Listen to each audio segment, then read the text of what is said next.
Hello everyone, this is Defense Politics Asia, and this is a quick update over at the situation at the Velika Novosilka sector of the Zaporizhia front. So this is the Zaporizhia city, and so the Zaporizhia city, this is actually the Zaporizhia front, this entire front line. Maybe you cannot see, maybe I used a different color. This entire area, this is the Zaporizhia front, and this is the Kayamsky sector, Orikhiv sector, Huyaipole sector, and the Velika Novosilka sector. And they are now going into the Velika Novosilka sector. And there is a major news. The Ukrainian forces allegedly have captured the city or the village, the village of Staromaiorske. This is just south of Velika Novosilka. This is this area here. And so there is this river going down all the way from Velika Novosilka, as you can see, this river. And this river continues all the way down to south of Makarivka, all the way to Staromaiorske, splitting Staromaiorske and Urozhaine. So what happened is that the Ukrainian forces actually launched a pincer offensive on these two locations. And this pincer has been going on for many days. And basically, most of these buildings that you are seeing here on the satellite image is basically all gone. It's basically flat ground and rubbles. And finally, the Ukrainians captured Staromaiorske yesterday. And this information has been corroborated by basically everyone. We have the Ukrainian Defense Ministry announcing this officially. And we have Surya Maps also saying, confirming this information. Deep State UA, the pro-Ukrainian source, corroborated this information, and we also have Ryba, the pro-Russian source, saying this. The only one that did not, of my primary sources, did not acknowledge the capture is the Russian Defense Ministry. And in fact, in the latest report coming from the Russian Defense Ministry, they still say that they have repelled Ukrainian forces from Staromaiorske. And I want to explain why this is the case. Based on information coming from the pro-Russian sources, the Ukrainian forces actually, after capturing and ejecting the Russian forces from the village, they went in and take the video and photos, which you probably might have seen if you are really into this war, which went viral. Rightfully so, because this is a town that was or the village has been fought over for a very long time. But according to the pro-Russian source, they say that the Ukrainian forces actually withdraw to the northern and northern-western outskirt of Staromaiorske.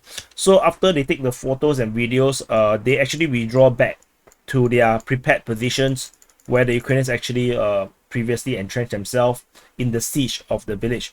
The reason is simple. The Russian forces have already trained their artillery on the village, and they will start shelling, or they were shelling the Ukrainian forces had they stayed inside. And based on past methods or modus operandi of the Russian forces, what they will do is that they will shell and then they will do a counterattack. So if the Ukrainian forces had stayed within the village, what will happen is that the Russians will start to shell them. And they start to use drones, they will use helicopters, airstrikes, and artillery. And they will basically stun the Ukrainian forces, and then the Russian forces will start to do a counterattack and basically wipe out this Ukrainian force that was defending the village, or they will just eject them into a massive withdrawal, which many of these soldiers that is retreating under fire will likely also be taken out. So the Ukrainian forces have changed their tactic. After the capture of Staromaiorske, they actually withdraw back into the forest line, and probably some of the other prepared positions that the Ukrainians have to go away from this area. And this also seems to acknowledge the kind of situation that's currently in the broader scale around Staromaiorske, because even the Ukrainian Defense Ministry, in the same report that they say that they have captured Staromaiorske, say that the Russians are attacking Makarivka. Makarivka is basically this village over here, and for the Russians to be attacking Makarivka, which means that the Russian forces actually still have positions in the western part of Staromaiorske, in the salience of somewhat. And this report also refers to Rifnopil as well. So as you can see, it's Rifnopil and Makarivka. So the Russian forces actually are attacking on both sides. This, according to the Ukrainian Defense Ministry. So despite this capture, it doesn't really change the situation over at this area by much. Why? The strategic importance of Staromaiorske comes with the crossing at the Mokri Yaly River.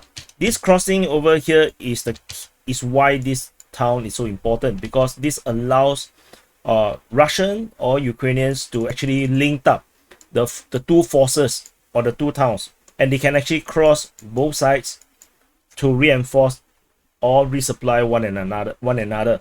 So they would and this twin arrangement of these two villages is why this is actually a very strategically important town. If you go further up north, you don't really have this crossing all the way until Velika Novosilka itself, and this is why the Russians are holding their line over here. They refuse to let go of Staromaiorske for a very long time, and they are still at Urozhaine despite Ukrainians launching many attacks against the town or the village, but so far they have not breakthrough. And this is why, because this is the crossing that makes or break the line here. Further south, there's a lot more village crossings across the river, but up to this point, this is where the first one of the multiple chains of bridges are, which is why the Russians do not want the Ukrainians to capture this village. And so despite the news of the Ukrainian capture, they actually do not have control over the village, because there's actually nothing to control. The village is largely flattened. As per Makarivka, because this is not a big city. This is not Bakhmut, nor they have a high concrete buildings where like Voleda. So where the rebels were still allowed to give you a lot of cover. It's not the case, and given the fact that there's very little cover, means it's very hard to hold the ground. And the Ukrainians will not be able to take Staromaiorske proper until the capture of Urozhaine, which is why a lot of the Ukrainian focus, I believe, is going to be at this location here, while the Ukrainians will try to hold the line at Staromaiorske and to keep the pressure on to not allow the Russians to enter back into this area. Although I don't think the Russians will, because there's nothing there, and it's not possible to defend yourself in this area. So Staromaiorske, as the village itself, is pretty much a no man's land now. It's very similar to another town actually, which is the one at Kayamske, Petikaki. Petikaki is another of these towns where it's actually, despite it's captured by the Ukrainians, it's actually a gray zone. No one can actually hold a good position inside without getting into some big problems or getting yourself killed. So the entire situation here will lie purely on Urozhaine. Ukrainians, once they can capture Urozhaine, they can do this linked up. This is when I believe the Ukrainians will do a major push to push the Russians out, away from this area, and create a buffer zone. And then these two towns will then become the new forward operating positions for the Ukrainians to build on their offensive, to continue to push southward along the Mokri Yaly River, and maybe even capture Volodini, and then they can actually go straight to this first line of defense, so-called the first line of defense of the Russian forces. So this is the significance of Staromaiorske.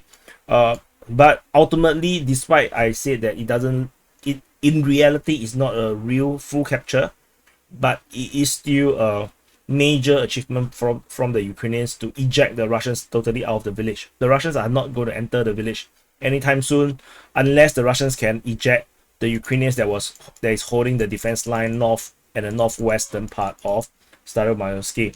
So which is probably why we are seeing this attack near Makarivka. Maybe the Russians are actually trying to do a flanking movement to the rear of this position, and the Ukrainian forces currently managed to hold the defense. So it did not work out, I believe. So anyway, this is the quick update and analysis of the situation at Staromaiorske. The Ukrainian forces have captured this village. And thank you for watching, and I'll see you in the next update.